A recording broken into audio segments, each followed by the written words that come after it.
You mentioned that you're about 35 weeks along and you've been having weekly biophysical profiles, and most recently you mentioned that the fluid level was 8.7 when they tested things, and a fluid level of 5 is when we worry. That's when it's low enough that we will probably induce you. So 8.7 is still okay at this point, not really anything to worry about. You mentioned that it's been steadily dropping, but sometimes this can happen normally, and there's also variances from ultrasound to ultrasound based on your baby's position and the cord position and those types of things. And so you could even get a slightly different fluid level just from repeating the test 20 to 30 minutes after the previous test. So these slight variances are normal. You also mentioned that during your NST, you had contractions every 2 minutes, and your last cervical exam was 1 centimeter and 30% effaced. And you're wondering, of course, what does all of this mean? Now, the regular contractions that you're having, I like to call them irregular, regular contractions because it's periods of time where you contract regularly, but then they stop. And this is actually your body's way of prepping itself for labor. These irregular, regular contractions are part of what ripens your cervix or gets it ready so that when your brain starts to release a hormone called oxytocin that makes you have stronger, more intense and regular contractions, your cervix should respond well and start to dilate. So because you're 35 weeks, your body is probably just doing the natural prep work that it should do in order to deliver on time. So as for delivering preterm, there's really no way to tell. A woman could be doing absolutely nothing one day and deliver her baby the next day.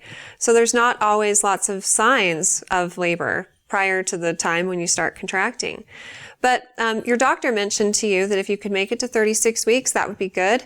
And really, the fact that you've made it past 34 weeks is good. And you can kind of take a little sigh of relief because babies that are born after 34 weeks have the same long-term effects as a full-term baby, meaning that long-term they should be fine, but that doesn't mean that there wouldn't be hurdles to overcome in the beginning. Babies who are born between 34 and 37 weeks, and even sometimes 37 to 38, struggle with things like breathing and breastfeeding, and so they have issues with growing and jaundice because their livers are slightly immature when they're born.